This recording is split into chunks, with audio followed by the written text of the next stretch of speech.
And I made a commitment to myself that night on two things. Number one, I verified that I absolutely did want to put on concerts for a living. But number two, I also told myself I'd never let myself or anybody else limit how high I could go.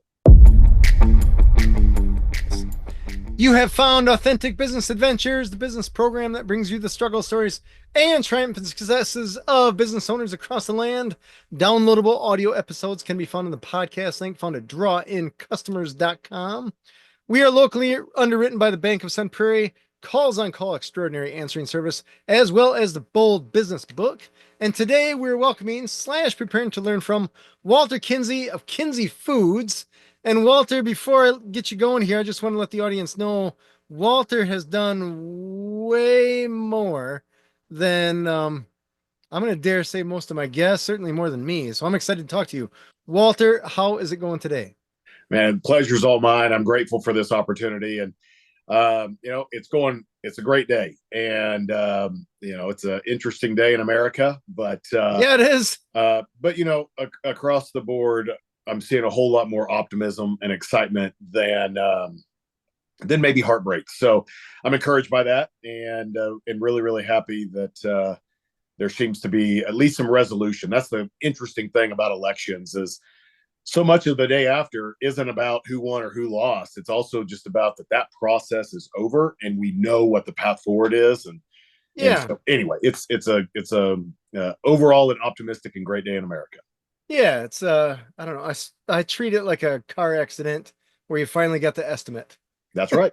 That's right. So, and I've been waiting for this day from the insurance company. We've been having this looming over our head, causing all kinds of turmoil, I suppose, depending upon how much you want to be open to the turmoil or not.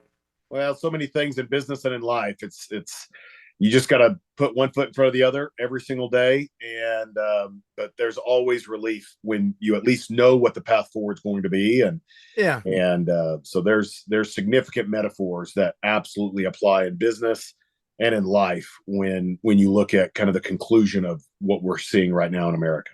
Yeah, I suppose it's just like the sales thing, right? You'll take a yes, you'll take a no, but the maybes are the worst. The maybes are the worst. Now, whether it's a yes or no for what you got, that's what it is. So acknowledge, improvise, and move on. In retail, it's called a be back, and those are as Ted Lasso, as the show Ted Lasso says, it's the hope that'll kill you. In retail, it's that be back that's like, oh, I bet they'll be back, and you just wait, and then you never see it, and it's. I've never heard that before. I got to check that out. That's awesome. Yeah, that's right. So, so let's start with Kinzie Foods. Walter, what is Kinzie Foods? Well, it's been a fun business for us. It was a company that was started by accident. Frankly, I did not set out and say I'm just going to revolutionize the barbecue industry. It was purely accident. And so my background, I grew up a farmer in Kansas, and my dad put on a concert at our county fair when I was 7 years old, and I told him right then, this is what I'm going to do for a living. And we can spend as much time or as little time today talking about my history in kind of large scale private and public events. But for the last 20 years, that's what I've done, produced concerts and memorable moments around the world, including a presidential inauguration that I'm very proud of. 4 or 5 years ago, I started handing out barbecue sauce as a gift to my clients, whether you hired me to throw a gig for you, or if you were a celebrity that we hired to work the event. I wanted to give a gift to these people that showed that I put some time in it. It was an intentional gift. It was a gift, and that I made. And fortunately for all of us, I'm not very good at crochet or anything like that. So here's your sweater, right? That's right. I grew up on that little farm in Kansas. I grew up, eating my aunt's barbecue sauce.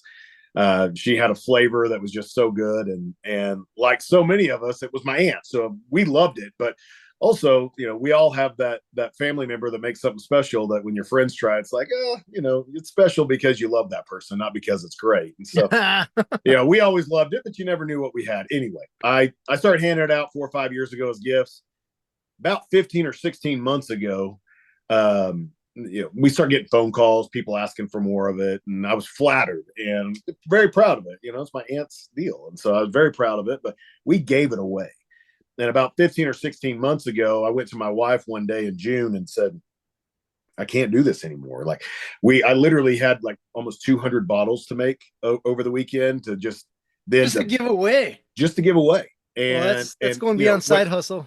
Once they said, we love this, can I get more? I was just flattered, so I did it. It just kind of started compounding on each other. There's a little restaurant in Texas that was serving it, and it just became too much. And so I figured the polite way to tell people to leave me alone would be to put a price tag on it, something that would make sense. And so, and I really wanted them to leave me alone. I did not want to do this, so I put a great big price tag on it.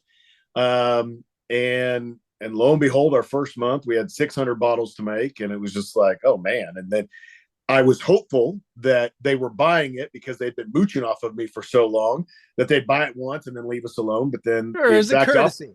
That's it. The next month we had like 1,800 orders to fill, and we were getting unbelievable feedback. That's the other thing. Once someone starts paying for something, they feel like they can tell you what they think of it, which feedback is a gift. And I treated it that way.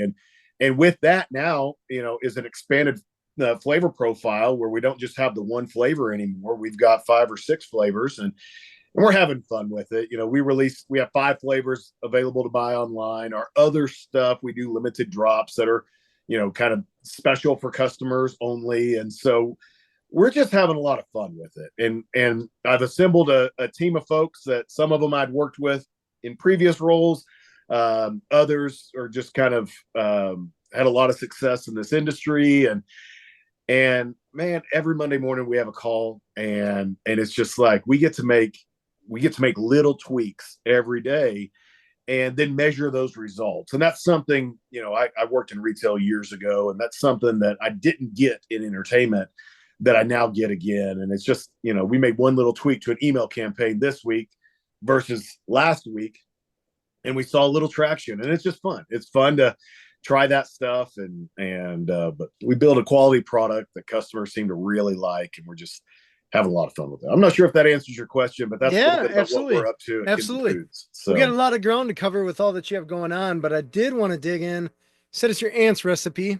That's right. I know that I've talked to my grandma, years ago when she was alive, and you'd ask her like, hey, how do you make these chocolate chip cookies? And she's like, well, you just put stuff together. That's right. Like there's no recipe or anything like that. That's right. I don't know if you run into something like that with your aunt where you're like, hey, how do you make this barbecue sauce? She's like, hey, throw some stuff together. No. So here's the thing. I am, if you follow any of those personality profiles, I'm your classic C profile. I'm full of energy, rare and blowing, going, flying by the seat of my pants, have generally a game plan, a clear vision of where I want to be, but the path to get there is murky. And that also goes for the way I cook in my kitchen and the way that I love cooking. I love preparing meals for my family. There's no recipes. We're just throwing things together. The barbecue sauce, it turns into a chemistry lab because I have to follow a very meticulous recipe.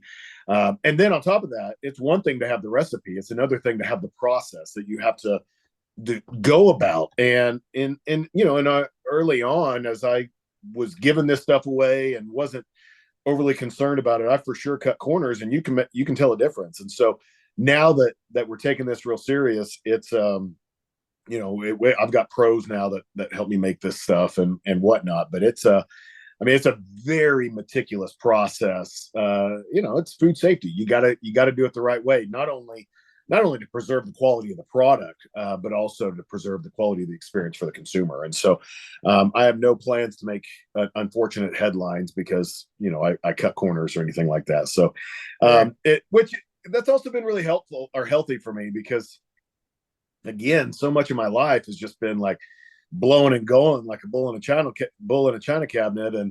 But this, I've taken the very methodical approach that I have to take to make a quality product. And I'm trying to apply those same practices in this new endeavor I'm on, and which is a very different approach. And so we're being slow. We're taking our time. We're only interested in quality, hyper focused on the consumer experience, which is something that, I'm just a lot more intentional this time around than I have been with my other businesses. Fair. Let's talk about the product itself, because making barbecue sauce for your own for that meal, or maybe for a week or something like that. I don't know how much barbecue sauce you make at a time when it was just for you and your buddies kind of thing, versus something that's got to be shelf stable, be in a package of glass bottle, plastic bottle, whatever. You got to figure all that out. You got to figure out how big is the bottle going to be. That's You got right. to figure out what kind of cap we're going to use, what kind of machine, or where we're getting the stuff actually either made or bottled, distributed. Just take me from the beginning when you went from, hey, this is kind of a hobby to, all right, we got to do this on a bigger scale. Tell me what went through, what kind of decisions did you have to make there? And that's a fantastic question. There's a bunch of them there. I could have been really easy here. There's a classic barbecue sauce bottle, both plastic and glass. Go to any Walmart, Target, go to the aisle. You're going to see almost every single product is in this type of glass bottle or this type of plastic bottle. Would have been super easy for me to just say, hey, let's just do this. But I'll go back to that first decision. The first decision I ever made for this business, again, was an attempt to try to shut it down. And I charged a huge price tag for it. So in a world where you can go into the Walmart aisle and buy a bottle of barbecue sauce, 20 ounces for $2.25, then you look at mine and I'm over $20 after tax.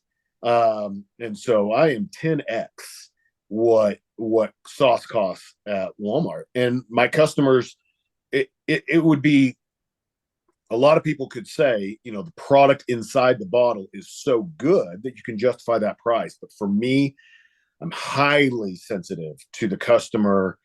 That first impression, before they've ever tried it, they should look at it and say, okay, this is special.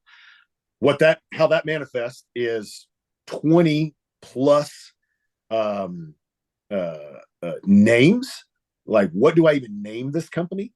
20 plus logo concepts, hundreds of logo concepts, truthfully, across the board. How do I name this stuff? Do I, the first bottles, whenever I was just shipping it out of my kitchen for free, my daughter at the time was 7 years old, designed all of our logos. And she designed, we'd go to Home Depot and just print it off on a little sticker and put it on there. And it very much looked like a 4-H project.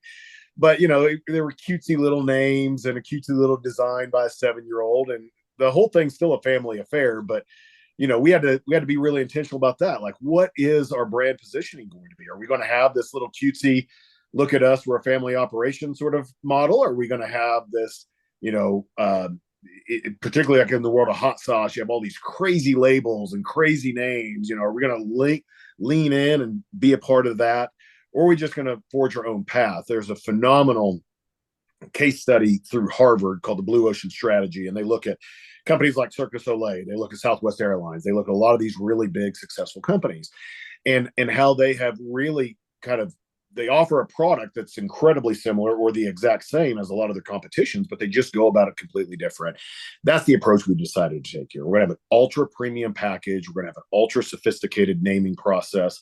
We're going to have a premium label, premium bottle, premium experience. And even from there, how we've had to iterate, I went for months and I'd go over to a friend's house and I'd just open up the refrigerator door and I'd look at all the condiments on there. And I'm looking at crusty stuff around the lid and just chunks of ketchup bottles 3/4 of the way empty. And there's just chunks of stuff on the side of the bottle. And, or did they have a non-transparent bottle so you can't see that kind of dirty experience on the inside of it? And we were just hyper focused on how do we solve all of that? So from the very last drop, that customer has an ultra premium experience. And so we've gone in, although I do think there'll be another version of this within the next year. But right now we've got this ultra premium bottle. It is plastic, but it's got a twist top, which is kind of unheard of in barbecue sauce. I've manipulated the recipes so that we get the same bold flavors, but it's a very consistent pouring process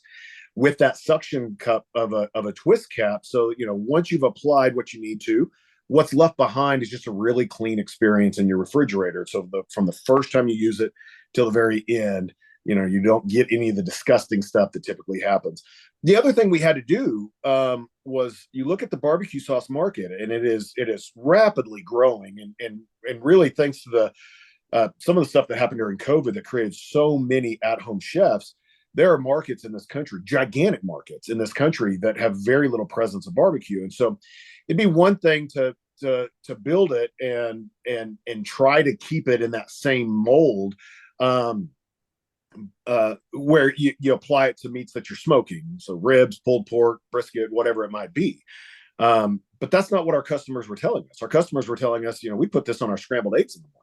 We put this on our tacos. We put this on our burgers. And so we've been really, really intentional to position ourselves that this is kind of an everyday, every meal, everything kind of sauce. And we've got a unique flavor profile across our 5 predominant flavors that it doesn't matter what the meal is. Chances are we've got a nice little complement to it.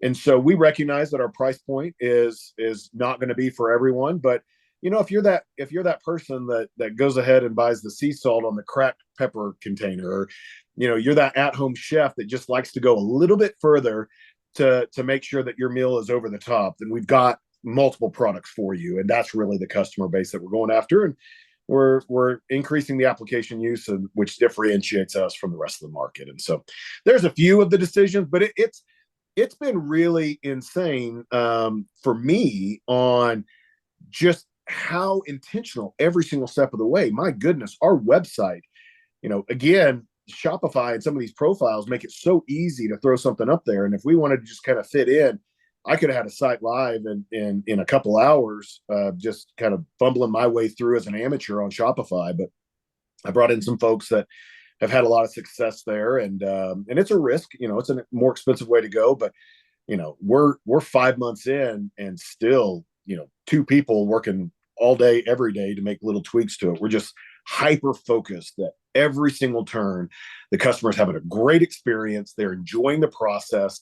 They buy the product in a very efficient way. It's delivered in a beautiful package, not very different from what you would normally get when you buy online. And then you open it up. You should be super impressed with the bottle once you look at it, and then once you try it, you're just going to be blown away. And so to have that experience, and I'm not pretending like we're pros at any of that yet, but to have that experience, that is a hard, expensive way to go.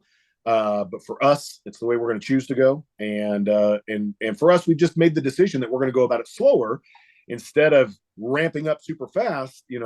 There's some disadvantages to doing it the way that we're doing it. And one of it is you can't move as fast as other companies. And we've made the conscious decision that we're okay with that. Fair, totally fair. It's so interesting. You talk about the packaging and going through it to get the consistency, I suppose the viscosity of the sauce to a point that it can be applied where your customers are applying it. And the packaging, I imagine when they receive it in the mail, that there's I don't know if ceremony is the right word, but it reminds me of some things where you get where they're just like, some kid threw this in the box, didn't give a care. I can remember I bought a power steering pump recently. That's a pretty heavy object that Yep. was in a box about 5 times the size of it with no packing material in it. Oh my It's goodness. like, I feel like there's not a whole lot of care here because I got to go through the process of changing this thing, which I hope it works. It's tough. That's right. But where other products, it's almost like we got to light candles to open this thing. This is amazing. I've So, been I've been very pleased with the number of people that will send us an email or find us online somehow, and they have taken a picture of just the package.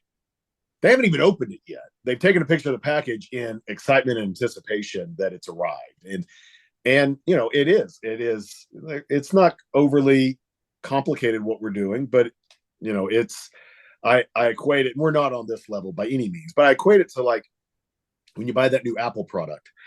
And it's one thing, to open it, pull the plastic off, and phone reveal itself. But the box opens super slow, and you got this little piece of tape there, but it's got this little arrow that shows you exactly how to pull it, so it just cuts it off clean, and you're not having to find a pocket knife or anything like that.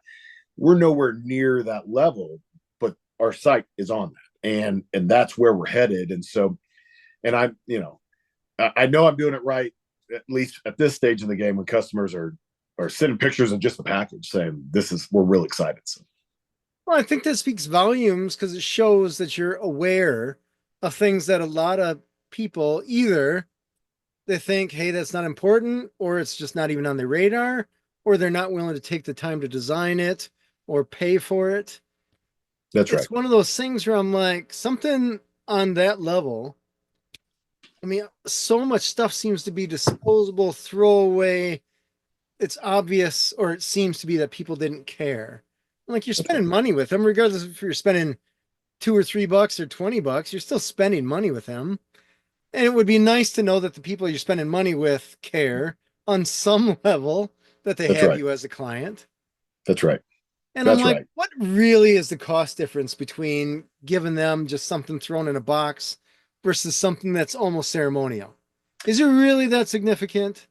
Well, I'll tell you one thing that I take pretty serious. I said earlier I used to work in retail. When I left that retail job, the CEO of the company made a comment to me, and he just said, you're starting something new. I'm not going to tell you how to spend your money, but like you're going to have to go buy laptops and cell phones and things like that for your employees. And he said, um, the company I'm leading today, when that company started, we made the conscious decision we're buying the cheapest laptops you can buy, we're buying the cheapest cell phones you can buy, we're buying all of that stuff. And he said, now we're huge.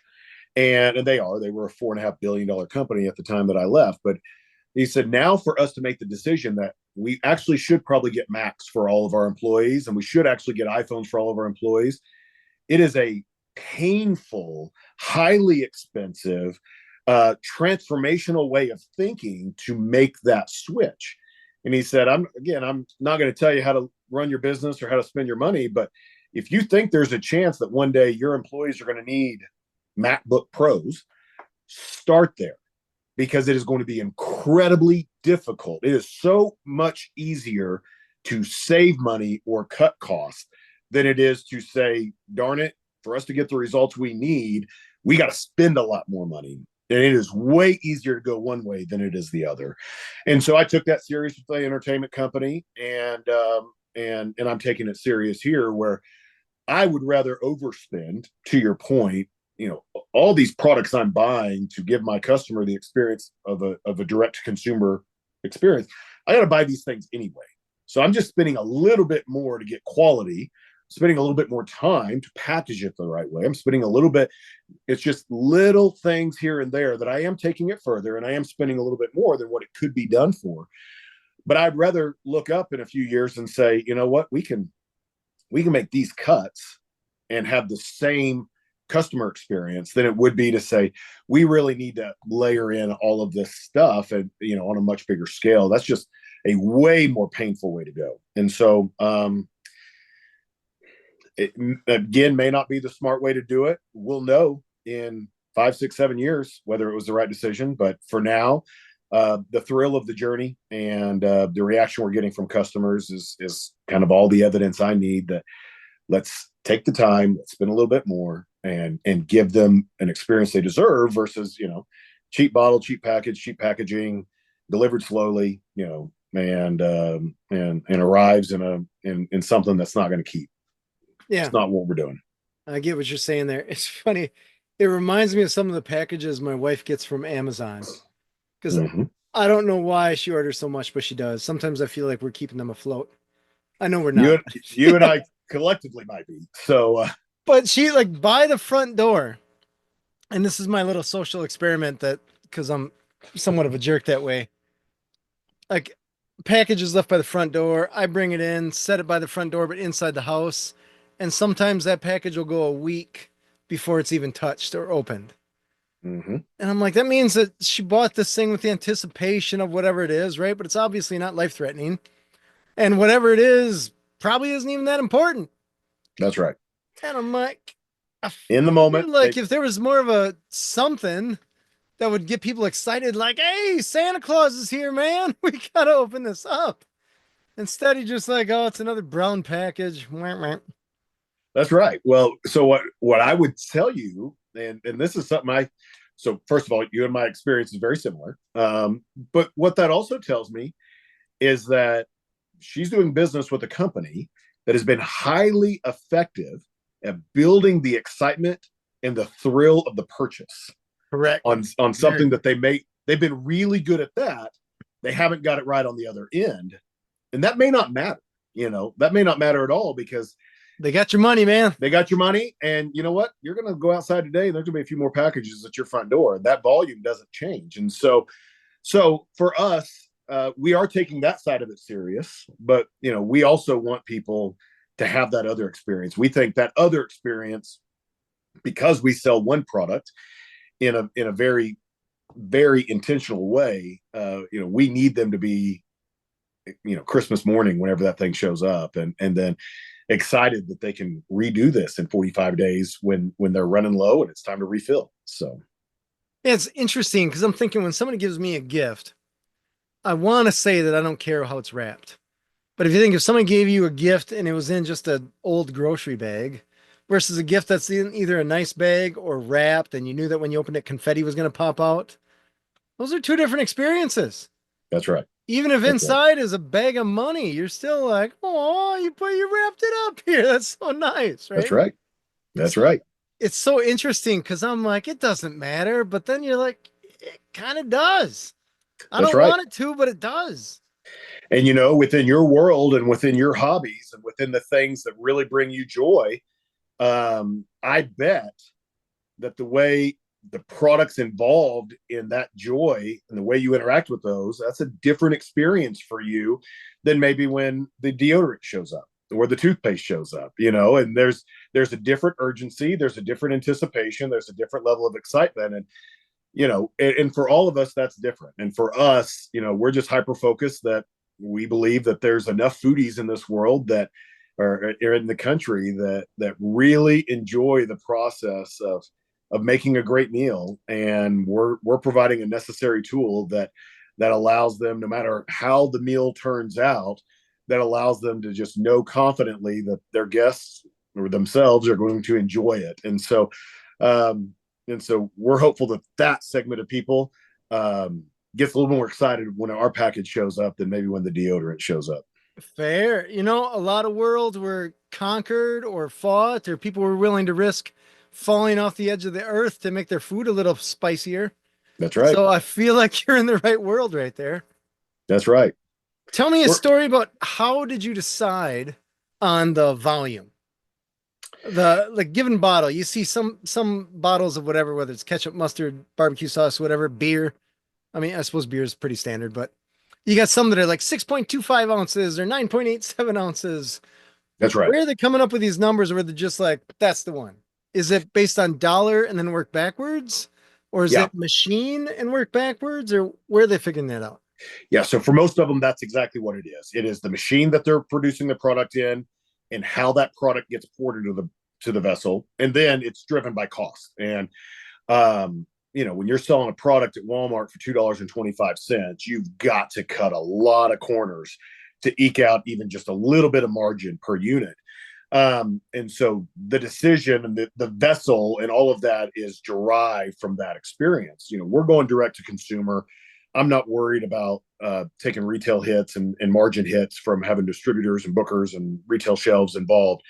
And so for me, everything was driven. It was less about the ounces and it was more about what is the right vessel. And one of these days I'll show you, but right over here off to the side, there's probably 250 bottles on my counter that range everywhere from half an ounce to 22 ounces.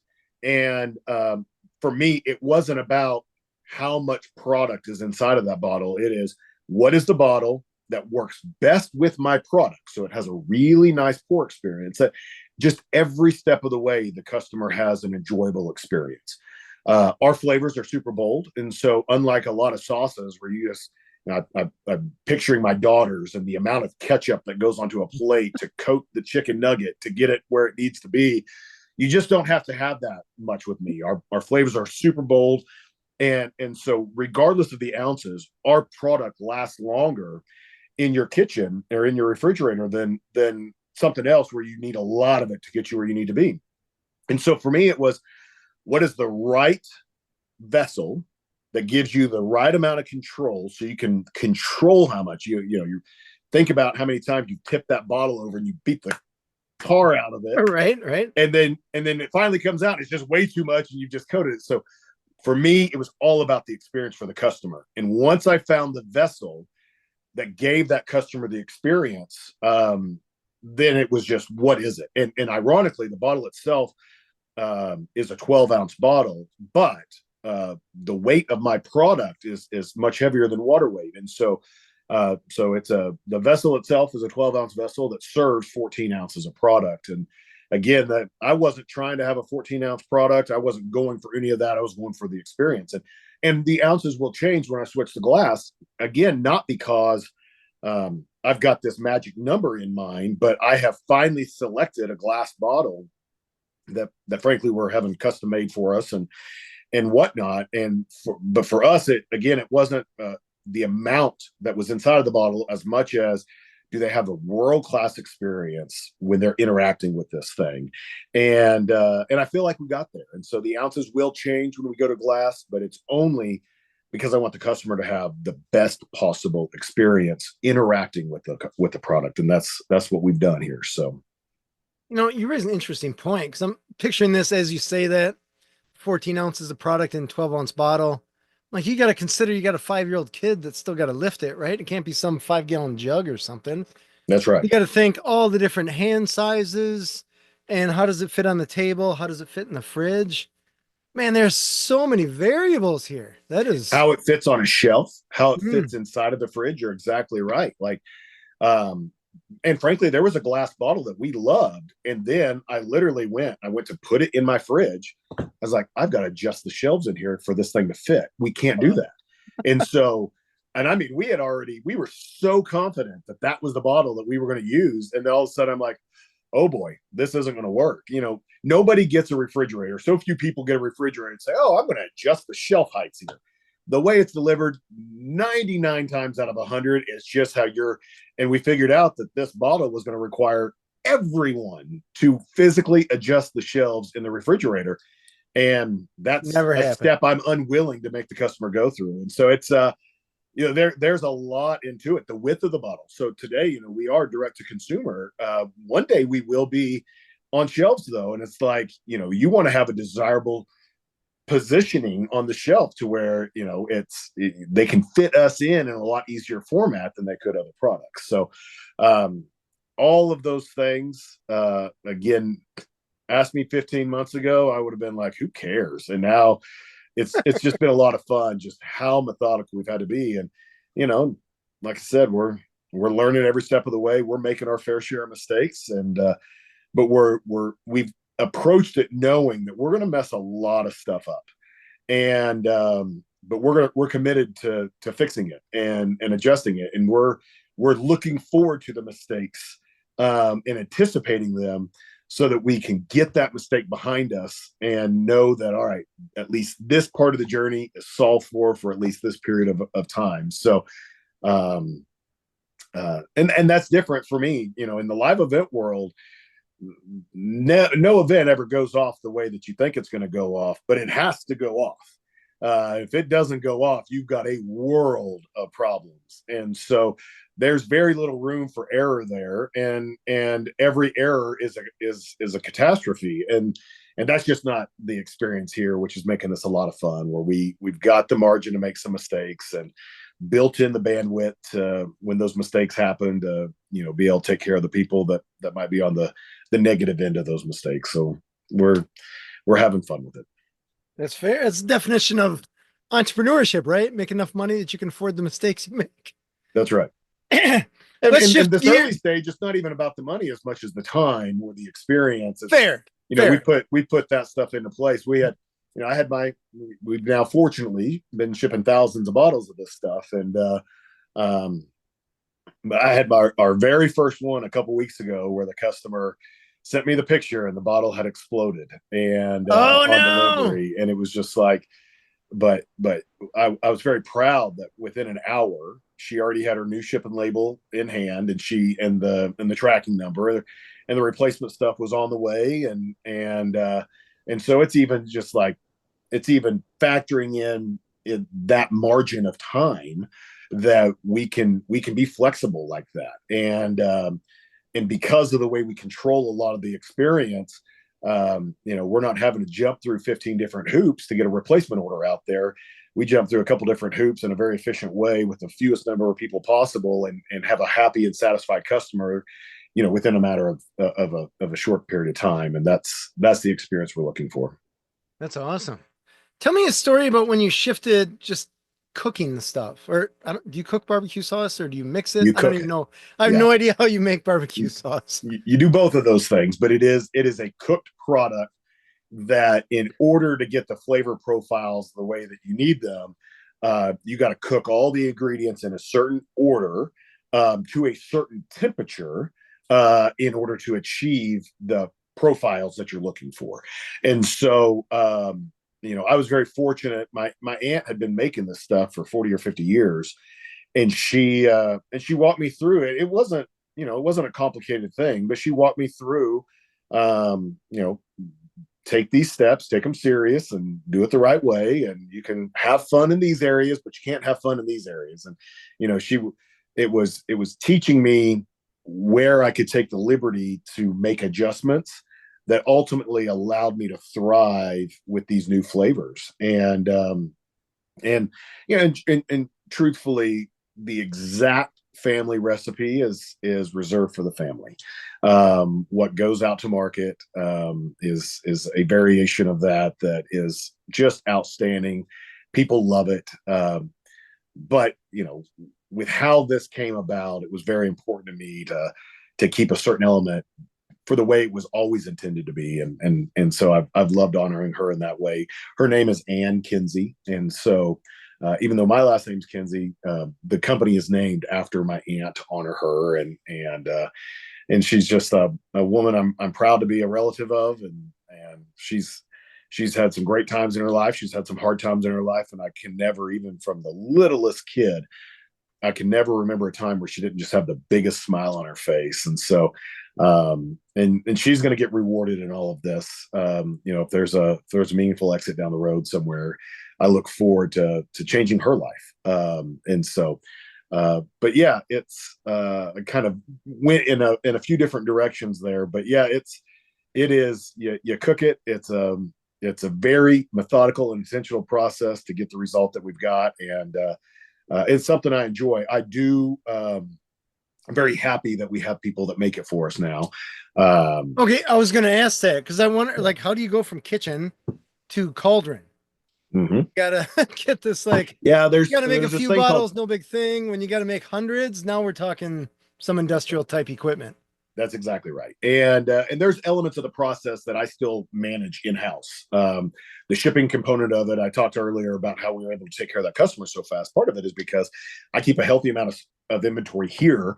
So at a moment's notice, if somebody's caught up, I'm able to ship it, and get it out very efficiently, or my wife or whatever. And so the but yeah, it was a very happy day in our household when we made the decision to outsource the cooking. There's cottage laws, which is something was a term I wasn't even familiar with, in all of these states. And, thankfully in the state that I live in, there's a lot of liberty to create this stuff and build a little business. And it's a very pro business, pro small business state. And so we really enjoyed the benefits of that for a while. But then it just, it came to a point where I had to ask myself, am I going to be out there representing the brand, or I'm going to be behind closed doors, producing the brand? Aaron. And so it's best for everyone that we let the pros make it. And I'm focused on just talking about it and introducing it to folks. Yeah, I mean, just consistency of the product, and I imagine just the capital expense of the equipment that you would need, the space, the time. There comes a point where you're just like, what is my goal here?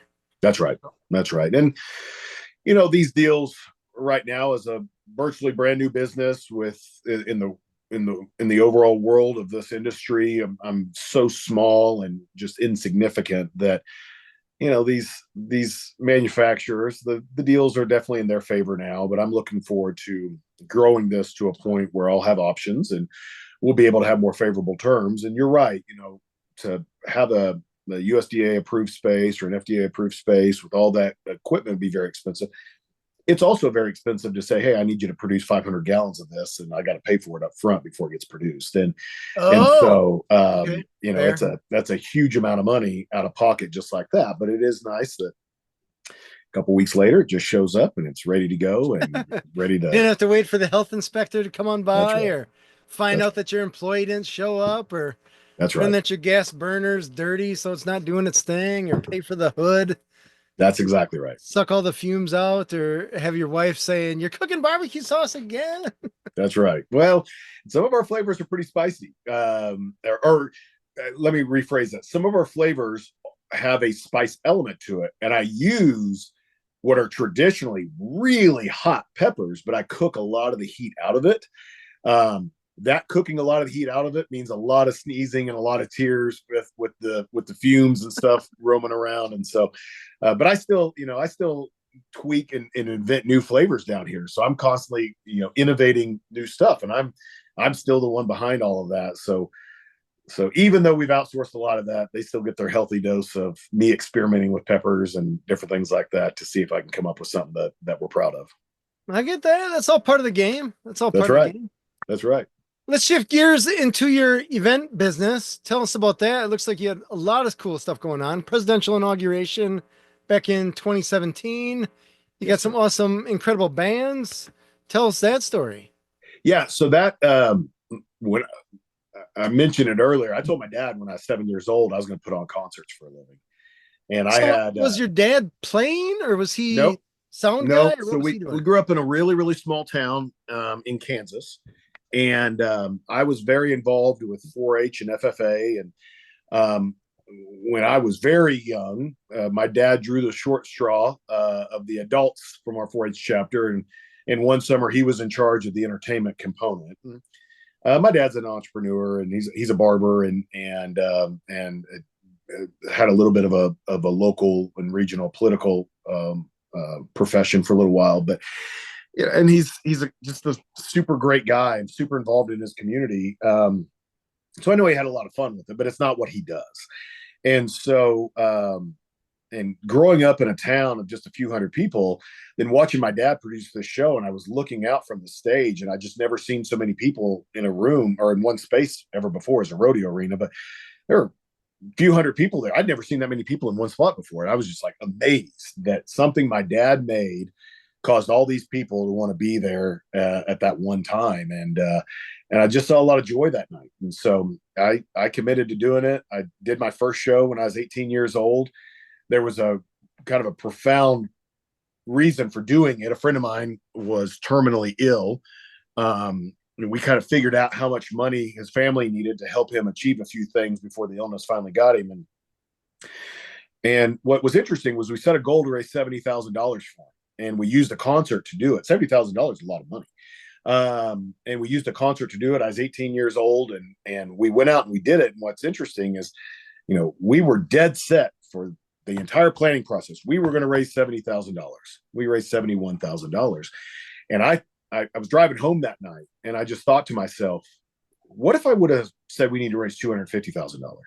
I felt very Right? firmly that we would have raised it. Like, we set our mind to do something, and I made a commitment to myself that night on two things. Number one, I verified that I absolutely did want to put on concerts for a living. But number two, I also told myself I'd never let myself or anybody else limit how high I could go. And man, the dreaming started right then. Artists that I had no business ever doing business with, milestones in society, that you look at things like a Super Bowl halftime show, or an opening ceremonies to an Olympics, or a presidential swearing in ceremony. And I kind of weighed all of the options and decided way early that one day I'm going to produce a presidential inauguration. And that was just more interesting to me than those other two options I threw out there. And it's amazing when with anything in life, when you set your mind to something, and you're committed to it, it's incredible how it could happen. I didn't care what candidate I produced an inauguration for. I just wanted to do it, and I got to do it, and it was really really a special experience. And so, but I look back now on a career that started out as a dream when I was 7. I'm 41 years old now. Collectively, we've done over 5,000 events in countless countries around the world. I've worked with some of the most predominant entertainers, predominant families and companies. The world I live in events is predominantly private events, which is I grew up in a poor farming community in Kansas, a lot of people that I love and a lot of love and joy, but not a lot of money. And so now I look at some of these things that I've thrown over the years that we're spending more money an hour than most people will see in their entire life. And it's just been a really kind of pinch me moment over and over again. And I'm just, I'm proud of what we built and what we've done. You look back now, we've done over $500 million in private events, and it's been a remarkable journey throughout the whole way. That is cool. I can remember. I'm trying to think last concert that I was at. Um, it's been a while. It may. I don't know if it was Garth Brooks in St. Louis or. Uh, I get as far as large venue, and I Yeah. remember looking around where the concert starts at whatever. Well, ticket says 7, but it's really like 9:30 or whatever. Yeah. And so you're just killing time looking around the building. And I remember looking at that soundboard, huge, and the wires coming in and out of that thing, and the guys that they have moving in and out of the tables looking at all that stuff. This is before the concerts even started. And That's you're right. looking at the guys that are dressed all in black that are moving stuff around, throwing guitars around. You see the speakers, and I'm trying to think what that venue was normally. If it was a basketball stadium, whatever it was, doesn't matter. It's not normally a concert venue. Yeah. And I thought, what did it take to put this together? And how That's right. far out did they have to schedule it? How did they find the people, the crew, figure out the speakers, the wires, all that jazz, and then make sure it doesn't go off without a hitch, That's right. regardless of how big that crowd is? It is insane, insane how many decisions have to have been made correctly, and for people to do what they're paid to do or do what they said they were going to do. It's impressive. It's I've been very fortunate. I've got to work with Garth a lot, and I've worked with a lot of artists, and for me, there's a whole lot of steps that are just really exhilarating for me. But to this day, logged over 5,000 of these things in my career. To this day, for me, the moment where it's all worth it is, um, you know, I'll back into it. You get the gig, and then the planning starts. You assemble the team, all of those things, the wire, but it's all the food and beverage, it's all the hotels, all the flights, ground transportation, security, staffing, ticket takers, ticketing system, ticketing decision. What are you going to charge for this stuff? How do you back into it? It's all thousands and thousands and thousands of decisions that have to be made, to get to a point where ultimately I'm standing on the side of a stage and I'm looking around to, sometimes it's hundreds of people because it's a really intimate event. Sometimes it's thousands of people, but regardless, I'm looking around that all of these people could have been anywhere tonight. They chose to be right here because of all of those thousands of decisions we made to give them a reason. People who have hard jobs or hard lives, everyone's going through something. And I was the thing that they circled on their calendar that got them through that week. That, it didn't matter how hard it was, because on Saturday or on Friday, this thing's happening. And now they're there. And then it's that exact moment where I'm standing side stage. I look at all these people that are there, and I can see the artists walking up. And they're getting closer and closer.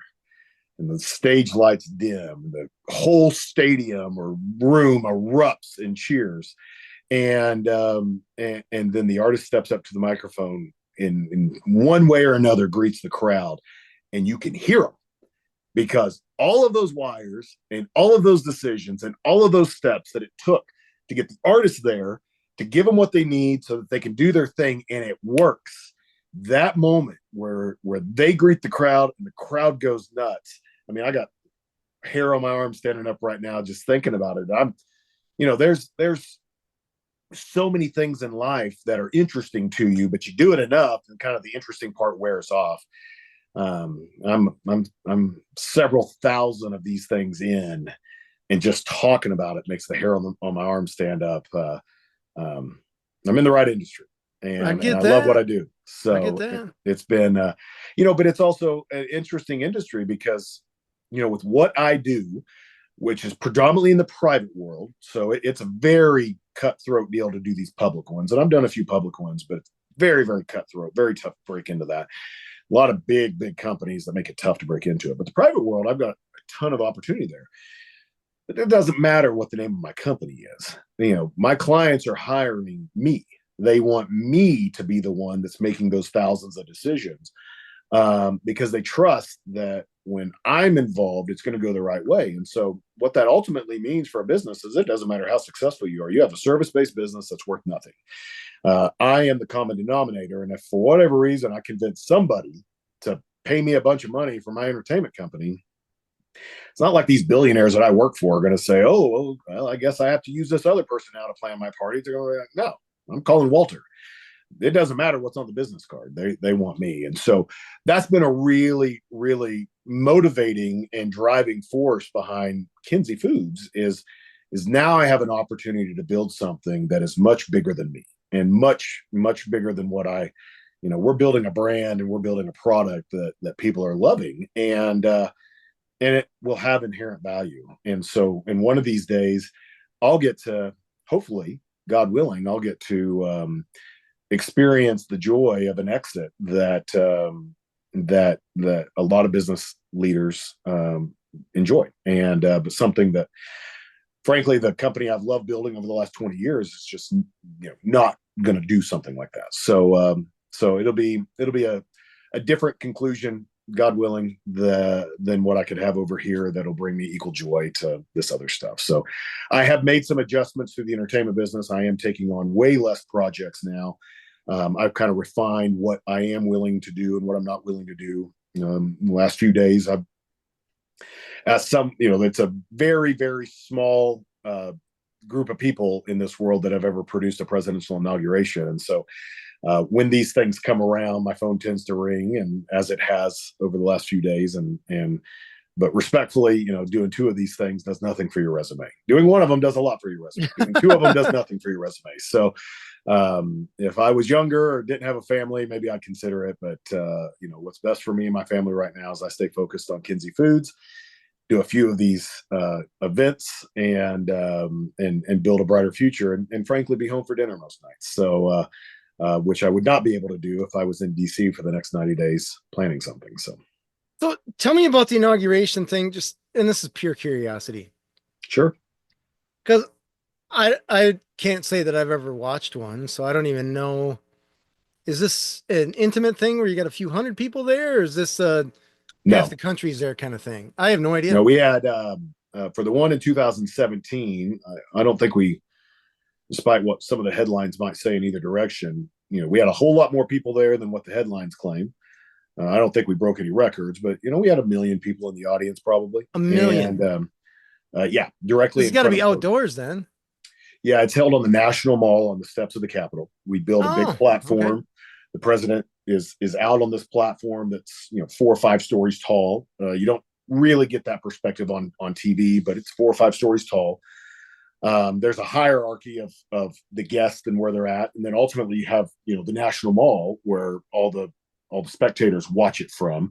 And there's varying levels of production with speakers and LED walls and things like that. But then you also have all the other ceremonial stuff. So you have the first dance, you have all the balls and different things like that happen throughout the night. And someone wisely told me one time, you're the sum total of all the decisions you've ever made in your life. And I when I heard that, it was just such a profound statement for me. And it could be a statement that, if taken too literally, could be very stressful. Like you don't want to overanalyze these sorts of things. But it really, for the journey I went on when I heard that, was I thought about, what are the things that happened that ultimately led to, what are the decisions I made that led to this particular thing happening in my life? And I went on that journey one time when I think about this inauguration that I planned in 2017. How did a farm boy from a little town of a few hundred people that was raised scooping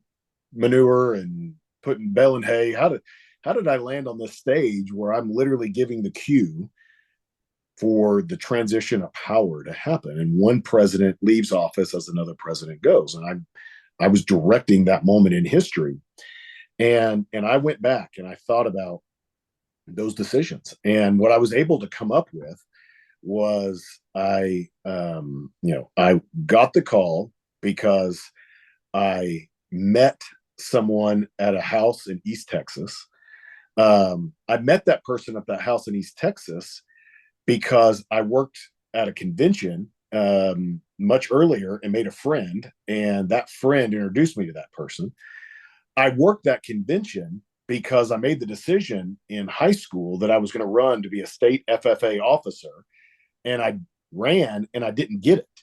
And because I didn't get it and I still wanted to be involved in FFA, I volunteered to go work at the national convention, and making that decision to run for office, lose, and then still decide to be involved led me to working this convention where I met this person. I got to the point where I decided to run for state office because I decided to run for district office as a junior in high school, and I had a really good experience.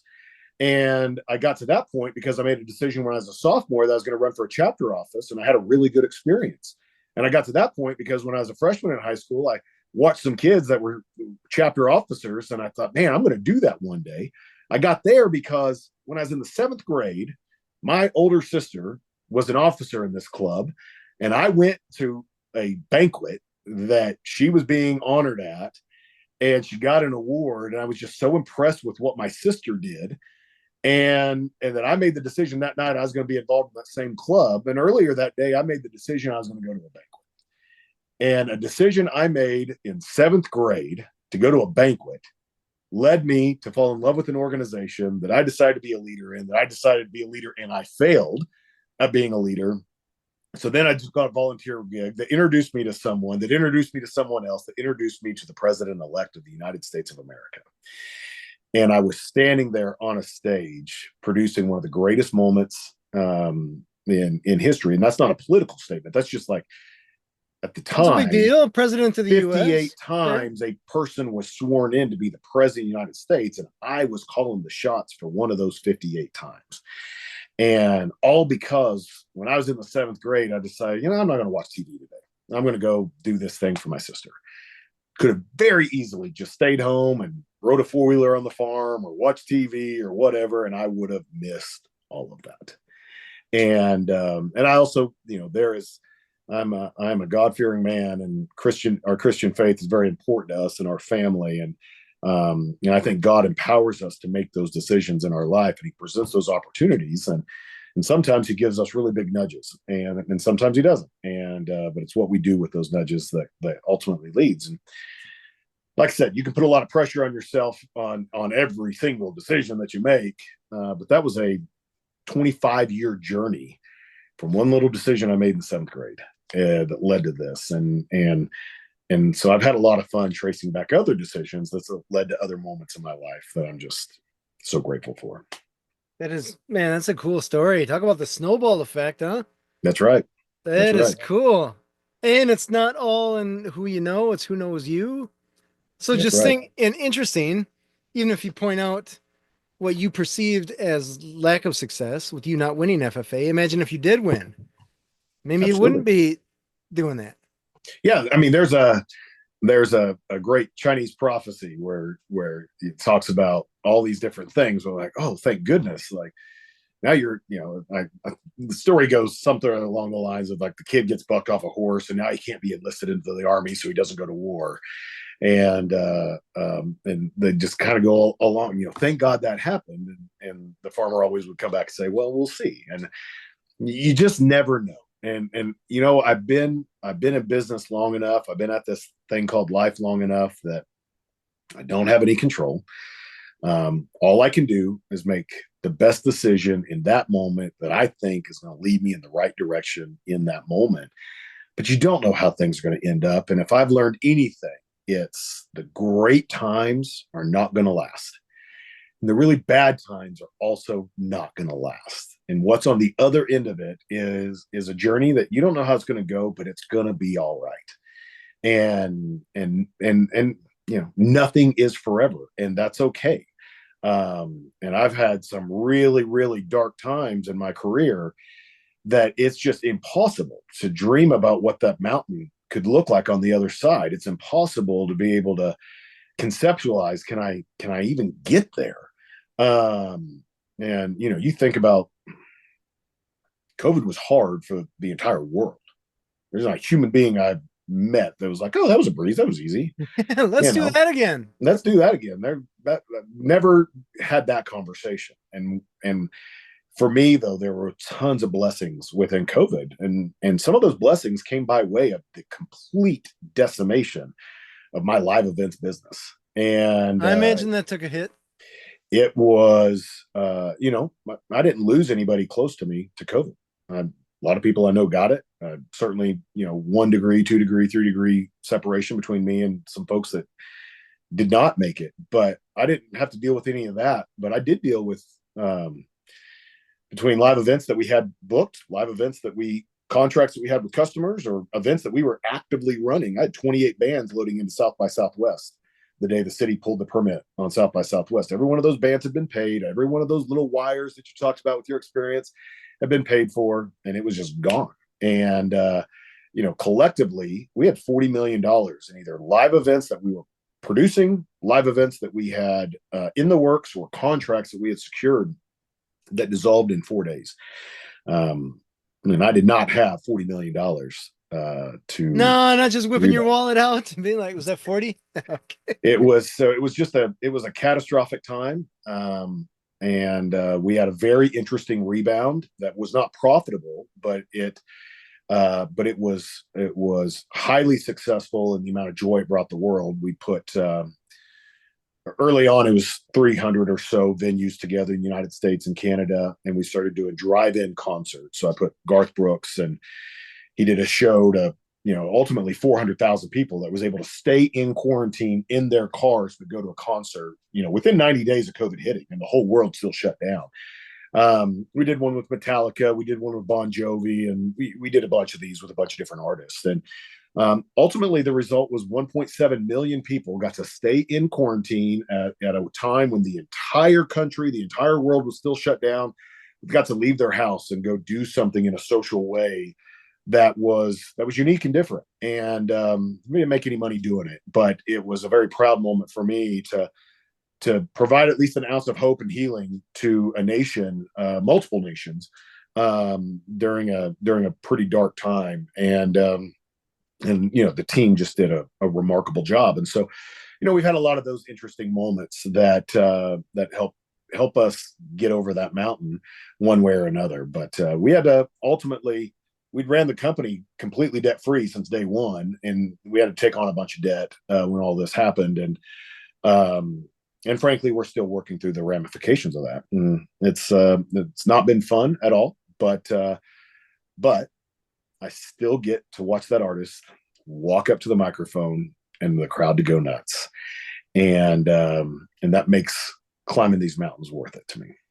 Fair. Totally fair. Walter, we don't have a ton of time left, but I do want to ask you a few more questions about the event thing. You do all this work, you get all this stuff going, and especially with some of the heavy metal band, or probably any band really, you hear stories about, well, I guess I've even seen concerts where they showed up drunk, mm-hmm, or stoned or something like that. And you're like, man, I gave all this money to see this guy barely walk. What's going on here? How do you deal with that? Because you still got to have the show go on. Yeah. Are there times when people just won't get out of their dressing room or whatever? Yeah, I've been very fortunate that we've had very few cancellations over the years. They do happen, and life happens. A lot of times it has nothing to do with the artist, overindulging or anything like that. We had a situation a few years ago where the lead singer of a band's mom passed away that morning. We had that show booked for a year. There's no way to predict that sort of stuff. And so things just happen and you deal with them in the moment. Now, that said, you hear these horror stories about the way bands act and the way they carry themselves. Let me put it to you this way. if you commit to doing a job for someone and you show up and they don't have any of the stuff arranged that they said they'd have arranged for you, and it could be a simple office job, and you get there and you're expecting a laptop and you're expecting, paper and pencils and pens and, maybe a cold call list or something like that. You show up and that stuff's not there. You've been promised it. Now you're showing up to do a job and you don't have the tools to do it.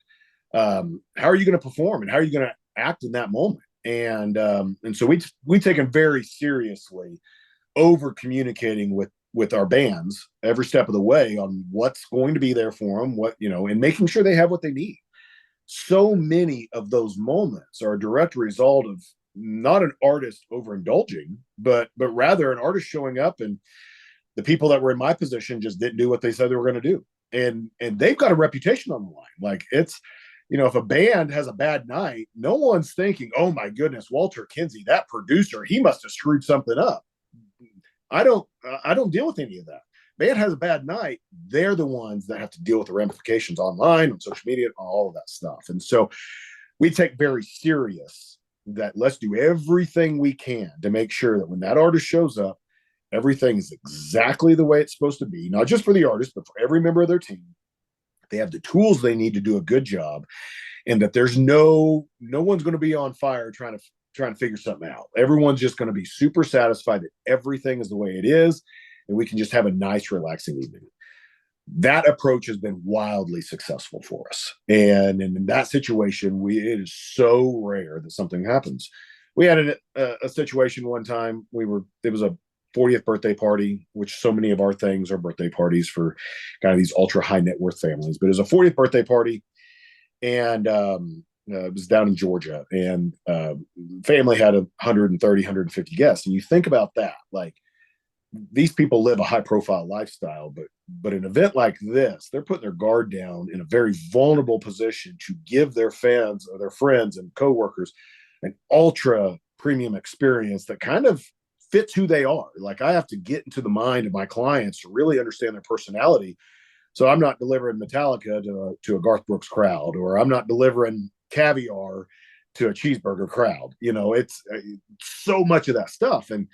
And so it's a highly vulnerable moment for the consumer or for my client. And so we got to make a lot of stuff go right. Well, this particular night, the artist had played 2 nights before over in Europe, and they were on a 12 or 13 hour international flight to get home. And, you're sitting on a plane for 12, 13 hours.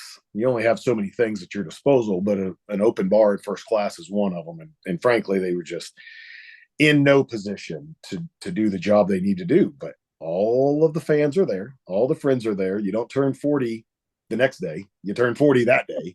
We got one shot to get it right. And frankly, we're lucky that so many things did go right that night, but the concert portion of the evening did not.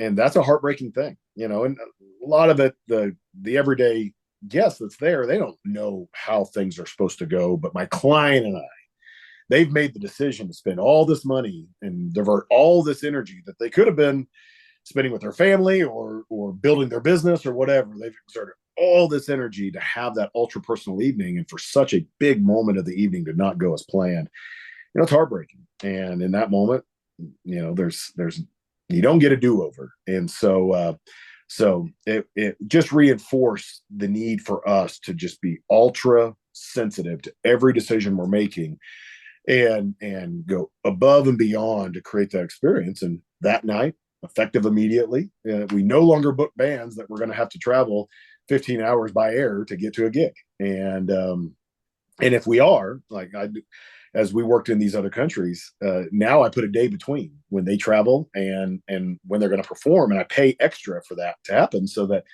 they can get their head right when they're in the new country. So what happened with the birthday? Did you have to grab a guitar, or what happened there? So the artist went on stage. They played about 20 minutes of cover music. They played none of their hits. They fell off the front of the stage. And so I paid. We had a cover band that was closing the evening, and I just, in a hurry went in and said, y'all are on the stage, not in 1 hour, but in 1 minute. So get on there right now. I'm paying you extra money. By the way, I need you to play all of these hits that you probably never played before, but you need to figure it out because these were the songs the artist was supposed to play that they didn't play.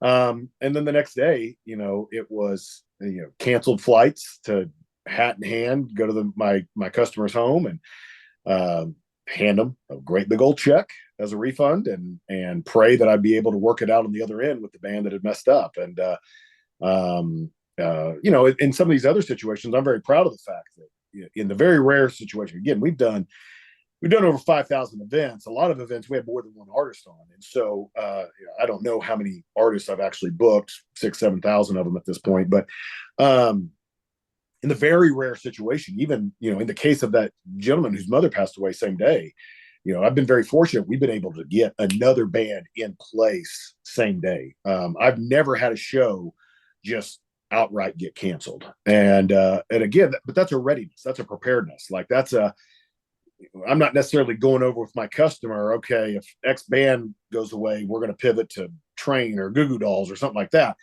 But in the back of my mind, I know where I'm going to go. And so we always generally know who's in the area, generally know who's available. So if there is a significant cancellation, it could be like, hey, so-and-so can't be here, but I know so-and-so is in the area. Can we get them over here? And it almost always works out that way. And so, Nice. and luckily, I'm not the only person in the food chain that's motivated to fix that problem. There's a lot of people that are financially motivated for those shows to go off without a hitch. So when those problems arise, very fortunately, there's generally a small army of people that are highly incentivized to make sure that the problem gets fixed quickly. Just So hitting the phones, making it happen. That's the right. show must go on. That's right. Tell me, you're in trouble when they're not willing to answer their phone because they know that they're out of options too. So that's when they can't answer the phone, when they're not answering the phone, they know that they don't have any options to solve anything. So they're just not going to deal with the mess in the moment. So dang. Walter, what was the first band or event or maybe music player, whatever, where it was, you felt like this was above, like, oh, I landed something here. That's right. First one.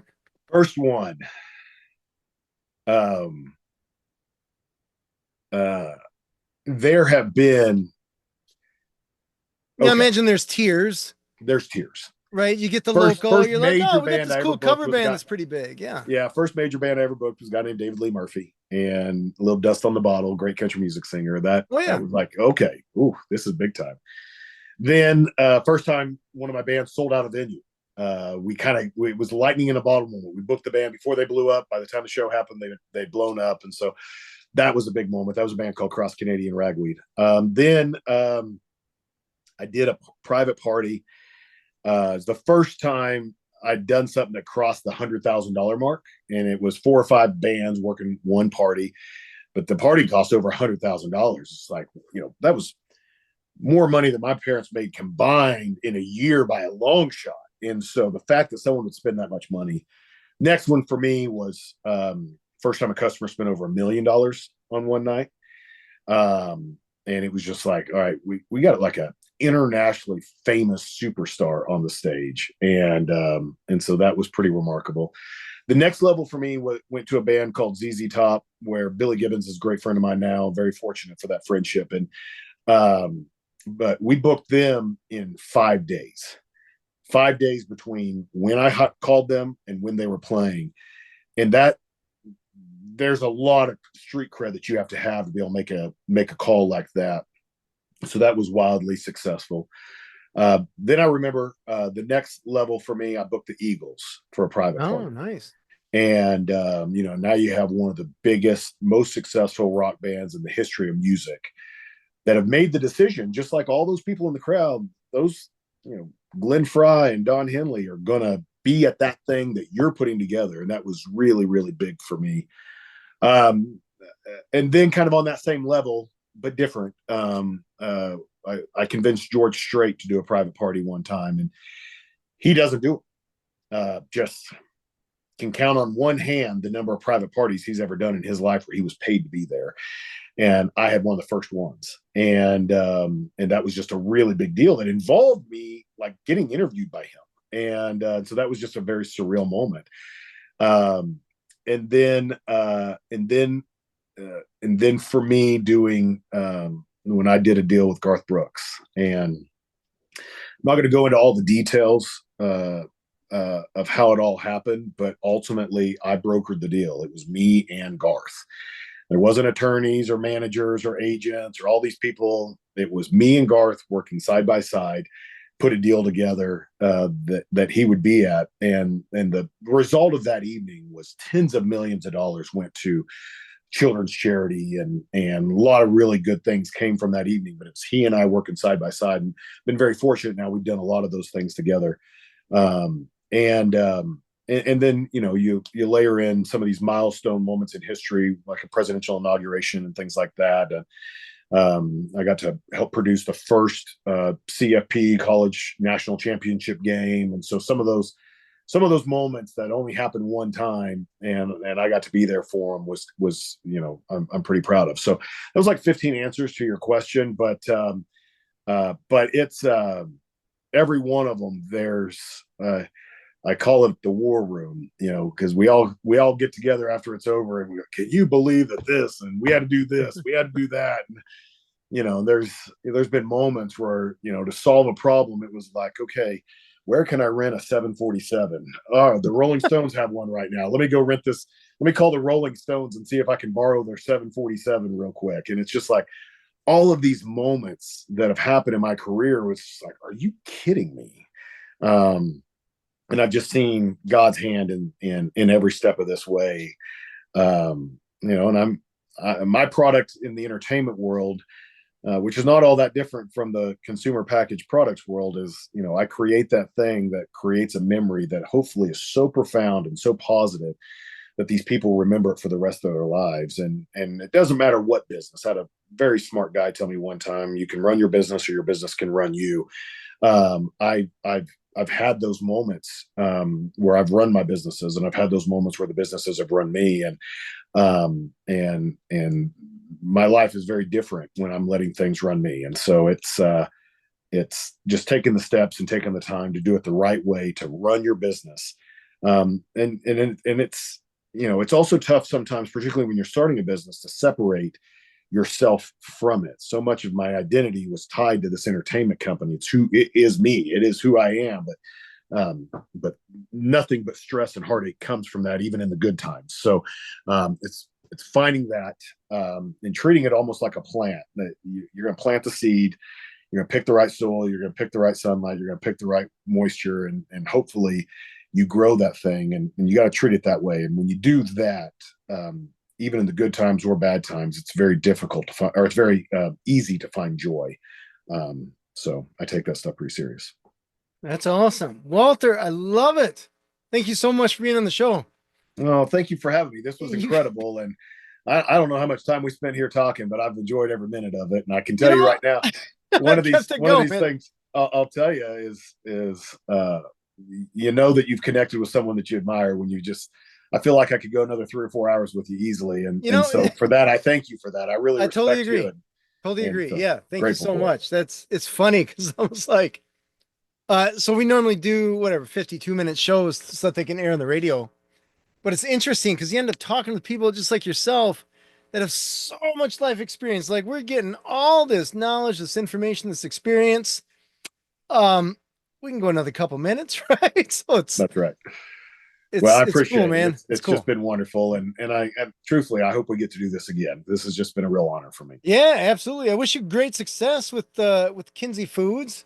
Thank you, sir. And I can tell you, when you sell a business, that exit, I can tell you from my experience, when I sold one of my businesses, that was one of the best days of my life. Oh man. I can't wait. I can't wait. That's and there, I don't have like this vision or goal of what it's going to be like. It's just, it kind of goes back to that same notion of, they chose to be there that night because of something I built. That's the satisfaction I'm looking for is, someone decides they want something because of all the work that I put in to build it. And at that point, it's not about the price tag. It's not about what it is. All that stuff's going to be gravy and great, but I just look forward to the satisfaction that I've built something that is so remarkable that there's other groups that feel like they need it and they want it, and so, God willing, we'll have that experience one of these days. But Yeah. I'll just tell you this last piece of one of my billionaire, multiple times over billionaire clients. He sold over 10 companies over $1 billion each time, and he told me, well, I asked him, I said, when did you know that it was time to sell? This was after he sold his first business for $3 or $4 billion, and he said, there is no way. He said, I didn't have this grand exit plan. I didn't have this vision of how this would go. I woke up every single day and I thought, what are the things I can do today that's going to put my family in the best position possible? And I've just been doing that. And I've done it every day for years and years and years. And one time someone came to me and they said, what you've created here is worth this much. And we'd like to pay you that much money for it. And he thought, okay, it's worth it for me. I'll take that much. And he was like, but we didn't have this exit plan or this vision of it had to happen by this date or this time or for this much. None of that. Wake up every day and say, what can I do to put my family in the best position possible? And every decision I make every single day is around what can I do to put my family in the best position possible. And when you think about it that way, someday somebody's going to pay you so much for this thing that you can't say no. Fair. I love it. Walter, where can people find you? KinzieFoods.com. KinzieFoods.com. We're also the handle Kinzie Foods on every single social media platform. I'd love for you to follow us on our journey. Check out the site. Give us, even if you don't buy anything, just give me feedback. info@KinzieFoods.com. You got any advice, any thoughts, any criticism, positivity, whatever you want to bring, it's all a gift to me. I look forward to hearing from you guys, and just so grateful that you trust us to even take a look. Walter, I'll tell you, I'm excited, and I can imagine if I had Kinzie Foods,